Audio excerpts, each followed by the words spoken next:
don't believe I've had the pleasure. That's Major General John Bell Hood, but we call him Sam. One of my 3 division commanders, fellas from Texas, Alabama. Oh, you been to Texas, as I recall? Oh, yes. Actually, that's where I came through. Courtesy of the Yankee Navy, who denied me any other point of entry. It's a marvelous place, Texas.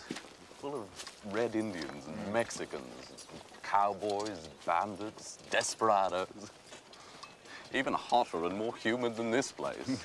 That's possible.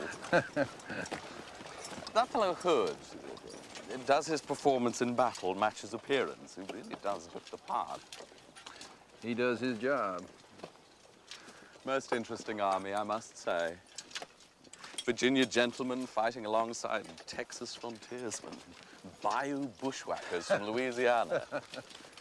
Drawn together from across a continent. Having traveled a good piece of it myself, I feel a part, almost a member of this enterprise. You call yourselves Americans, but you're really just transplanted Englishmen. Look at your names. Lee, Hood, Longstreet, Jackson, Stewart. My people were Dutch. And the same for your adversaries. Meade, Hooker, Hancock, and, shall I say, Lincoln. Same God, same language, same culture and history, same songs, stories, legends, myths. Different dreams. Different dreams. So very sad, very sad. You English had your own Civil War once, didn't you? Oh, that was ages ago. Wouldn't dream of it now. Cavaliers and Roundheads. Off with his head, off with his head.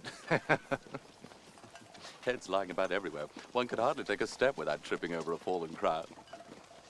We're much more civilized now, I assure you. Oh, yeah. We have so much in common, your country and mine. I earnestly hope that we shall become allies. Your government never ally itself with a confederacy that had the institution of slavery. You know that, so do I.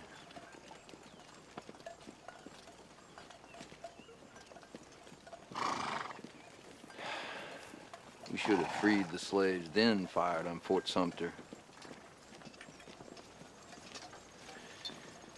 Yeah, I guess we Southerners and you English have at least one thing in common. We'd rather lose the war than admit to the mistake.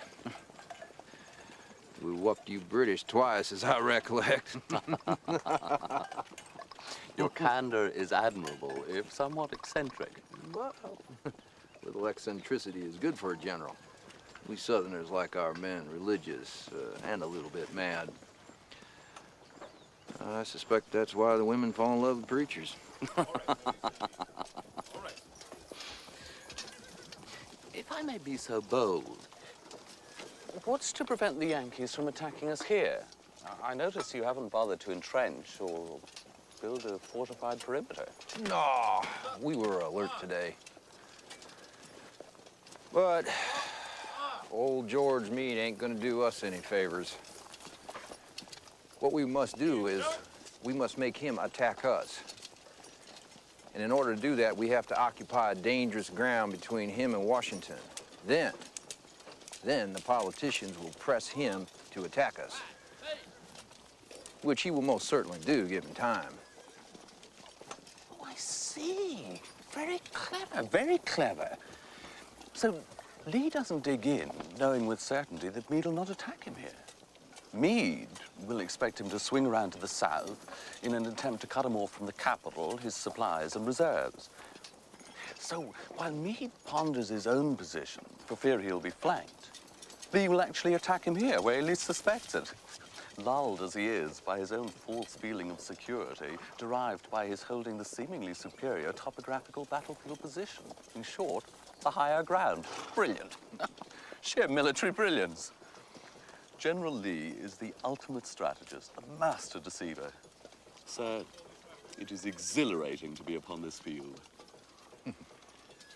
Well,